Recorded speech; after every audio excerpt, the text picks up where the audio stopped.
Hello, everybody, and thank you for tuning in to the Liberty Report. With me today is Daniel McAdams, our co-host. Daniel, good to see you today. How are you this Monday, Dr. Paul? Well, doing very well. Let's talk about who's going to be the next CIA director. All right. It's been in the news, and it looks like it's all been scheduled for us to have a woman ahead of the CIA. Yeah. So this will be interesting to see what happens. The hearings have been going on. Little excitement there. Ray McGovern was involved a little bit. And people have been talking about, the issues to some degree, but I don't think they really get to it. Most of it, the hearings looks like, but people come and testify, well, she's been in the CIA. She came up in the ranks 30 years or so, and she's really experienced, so she's the perfect candidate. Affirmative action, the whole works, so everybody's very, very anxious to see her, not only nominated, but appointed the CIA director. But the big question is she qualified? And according to all the reports, her experience, she's qualified. But she was challenged about her beliefs in torture, and she didn't give straight answers as far as I was concerned. But if the people who really like the CIA, they would think she's qualified if she is willing to torture, is what I think. And she let the door open all the time. I wouldn't do anything that was illegal, and this sort of thing. But she would never end it directly. Matter of fact, it was the fact that she wouldn't condemn it as being immoral that got Senator McCain upset. And I thought it was good that he got upset about that. But her qualifications actually come across to me as being negative. The big question is who is qualified? Who should run the CIA? If you and I got to pick a CIA director tomorrow, who would be able to run this show? They have a couple bucks to spend on, and they have a lot of people to spy on, and that's a big deal. So the real question that they ask, the actual question is she qualified? And I'm afraid they're going to come down and say, she is well qualified. Probably shouldn't make us too excited and too happy about it. Yeah, and I think the irony is we probably would agree, and this is the point of our show, which is, if you want a CIA that is involved in the overthrow of democratically elected governments overseas, which we know ours continues to be, if you want a CIA that funds terrorists like it did in Libya and Syria, if you want a CIA that's involved in all sorts of paramilitary activities, if you want a CIA that messes around with other people's media like it does overseas, we know if that's the kind of CIA we want, then she's the perfect candidate to lead it. She might even know a little bit about trading drugs. Yeah, the drug trade. This is the whole thing. I wrote a little chapter in Liberty Defined about it, and I tried to figure out exactly how much is being spent. Of course, it's impossible. It's classified, and even if you did get the amount, it wouldn't be enough, because it's been, especially in Iran-Contra, it was pretty blatant that they knew that we were involved in running drugs. I suspect it's still going on wholesale. And those kind of questions, I didn't hear anybody, maybe they asked, but what does the CIA know about drug dealing in Afghanistan? Do we have any benefit from that? Do we get some secret funding from that? And I believe it is. It happened before. It's been out in the open. They're not going to change their ways. But these people who love the CIA say, she's well qualified. She understands the deal. And I had a relative that was in the State Department that worked in several of the embassies. And the CIA frequently came there. And one thing he told me, he says, when the CIA's there, you saw an association between CIA and business interests. Sometimes they were there to spy for the businesses as well as the military spying. But there's a lot of activity that the CIA is involved in, and to me, it's the most anti-liberty part of our government, because it's so secret, and they have won the patriotic fight. They've essentially won it on foreign policy. If you don't support the foreign policy, you're not patriotic.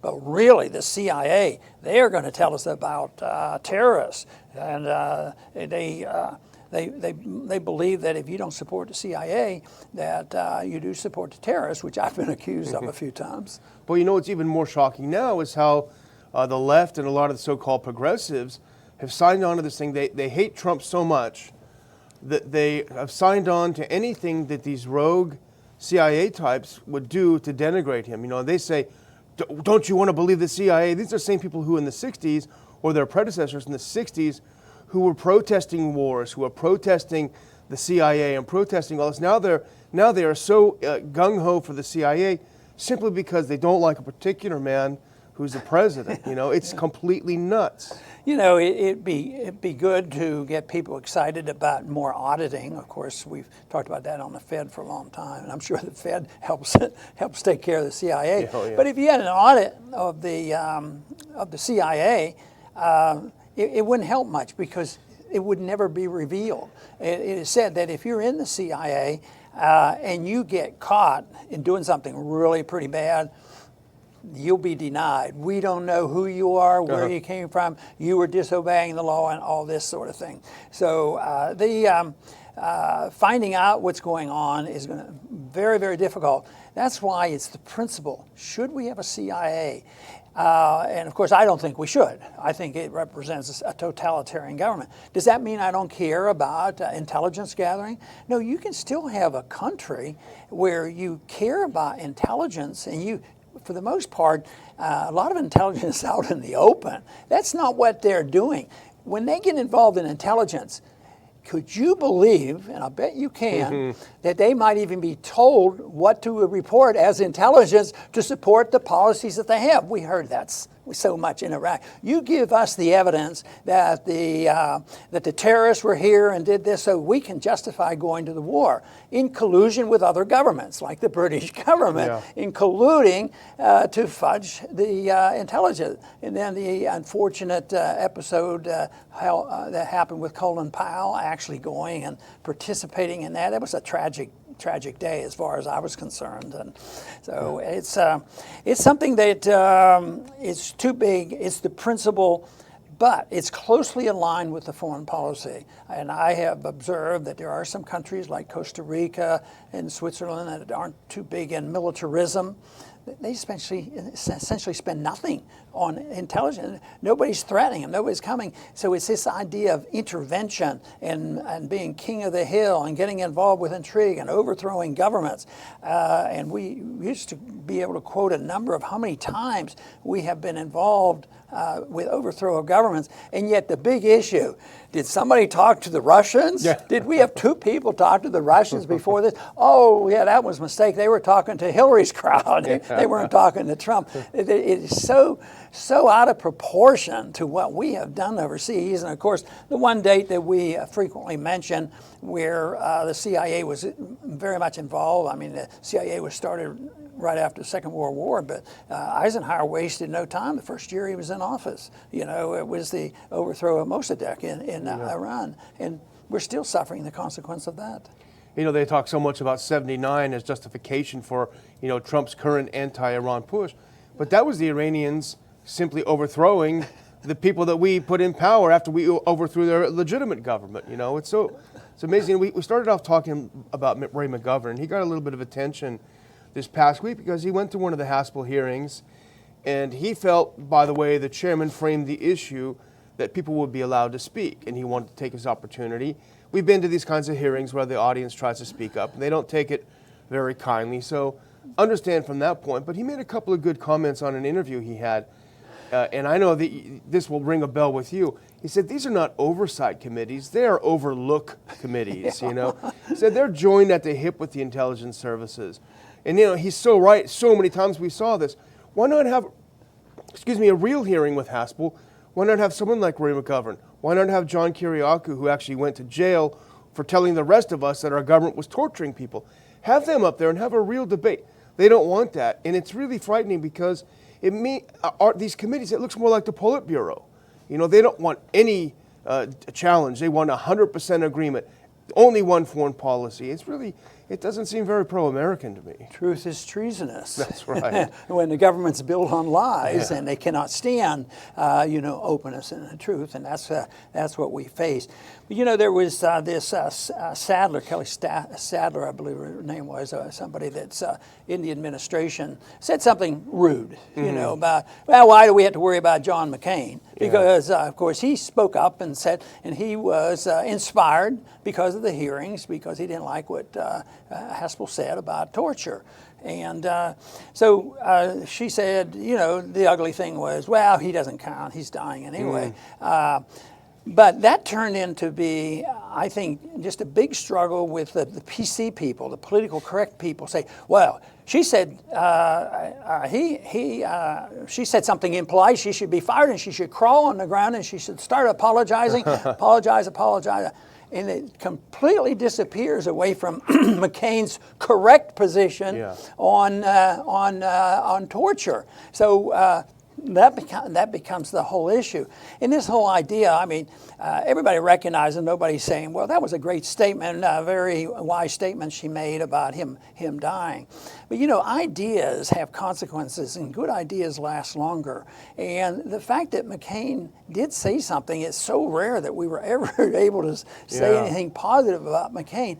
But wouldn't it be sort of an interest to speculate that here's McCain, he has this long time history, very controversial and warmonger and all this, but he took this position and it's his last statement, And that may ring a bell for a long, long time. Instead of saying, McCain has to go, he's dying, he doesn't count, and just because he's against torture, that doesn't mean anything.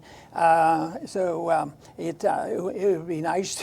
It would be nice to have a Pyrrhic victory by saying that Haspel didn't get appointed this time. Yeah. That might say, McCain won on this one. Yeah, and he was right, and he's been, pretty good on torture for sure. The only thing I would argue, if I'm going to be the bad guy, the devil's advocate, is something that you've always said, which is that war is torture. And McCain has spent his entire career that we know of endorsing every single war that goes down the pipe. And so you can't tell me that some kid sitting there in Yemen or in Afghanistan somewhere listening to a drone going overhead, wondering if his family's going to be blown up in a war that McCain supports, if that's not a form of torture, every bit as agonizing as waterboarding. Yeah, and the only way you resolve that is if people want to be consistent, which isn't very often. But if they want to be consistent and rationalize that, well, they should sort it out with the non-aggression principle. And that's what your point is. Aggression and evil and going out and starting war and participating in war is, like you say, torture. It could be closer to murder, especially when we're not justified in doing this. We have not been attacked. And we're out there bombing these cities and doing all these things. So I think you're absolutely right to make this point, that war is torture. And I often think, though, that people who endorse torture, they say, well, we have to get this information, he's a bad guy, and this sort of thing, just like justifying capital punishment. It finally dawned on me one time, long time ago, that the reason that we should be opposed to this is not because of sympathy for the bad guy. Let's say he did it, you saw him do it, that you delight in seeing him go to the guillotine and clap your hands. It's a form of vengeance, and I think it's not a question of whether he deserves it or not. It's what it does to the person who commits the crime. Either initiates the war or participates in the one who shoots the gun and commits the capital punishment.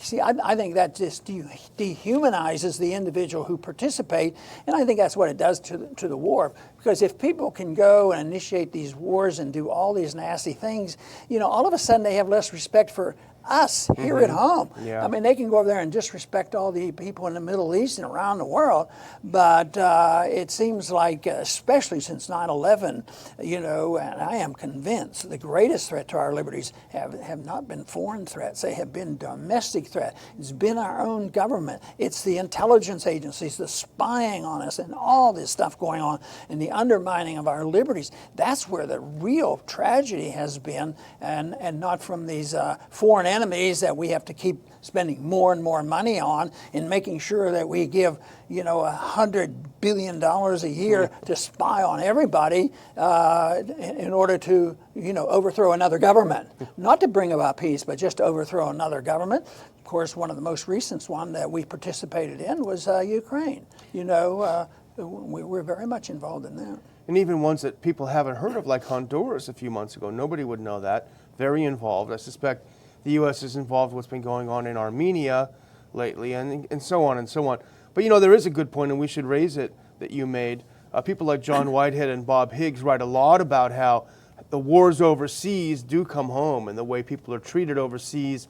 Those same people, the military comes home and becomes police, the militarization, the embrace of violence in our society. So that's something important to keep in mind. We have to go back to the basics. What's the role of government? What is our government supposed to be there before? And is it to make us fair and equal and make the world safe for everybody, this sort of thing? Or is it to protect the liberty of the individuals at home and then work on other ways of solving our problems? So I guess in conclusion, Gina Haspel was involved in torture. She was involved in covering up torture. Those are terrible things. She should be opposed. She should not be confirmed. But they're just going to find someone else to keep doing what they've been doing. So it doesn't really solve the problem. It's a minor victory, but not a huge victory. I want to also remind the viewers, and I'll do this a couple more times because it's important, I hope, that I've been invited to speak at the Mises Institute conference in Dallas, early June, Mises.org, click on events. I'm going to be talking about war profiteering, military Keynesianism, the Atlantic Council, the Center for European Policy Analysis, Wes Mitchell. If these names ring a bell, you'll understand that this is the revolving door between the think tanks and government and the military-industrial complex. I'm going to do my best to try to explain how it all comes together and destroys our liberty and is destroying our country. So go to Mises.org, click on events. We're in June in Dallas. Love to see you there. Very good. And I want to emphasize once again something I talk about a lot. That is, some of our biggest problems in Washington are always supported in bipartisan fashion. Both parties support it. They do that on monetary policy, spending, deficits, the welfare, warfare state, and on intelligence gathering. It's very, very bipartisan. And they always grab the moral high ground. They always grab this, partisanship to defend patriotism and claim that they are on a righteous mission. And that is the reason that they get away with this. So that is also the obligation we have here in our little program, as well as everybody who cares, is to get the information out and spread the information and get people to understand, that you can oppose these illegal wars. You can oppose a government that spies on us. We can oppose the CIA. And if anybody is not getting a little bit more questioning about the FBI and the Justice Department in this country, they're sound asleep, because there's not much to reassure us that they're protecting our liberties. They're undermining our liberties. And so we do need a revolutionary idea change in these attitudes. And this is ongoing. It's going to get a lot worse before it gets better, but I do believe that we are making inroads as far as understanding about the significance of good economic policy. And now it's a lot more popular to talk about non-interventionism like we never had before. So that is a start. And I do believe what we have in Washington is a reflection of the ideology that the people endorse. And that is our goal, to try to introduce and emphasize the ideology of liberty, the protection of liberty, and making sure that government is very, very limited to that goal alone. I want to thank everybody for tuning in today to the Liberty Report. Please come back soon.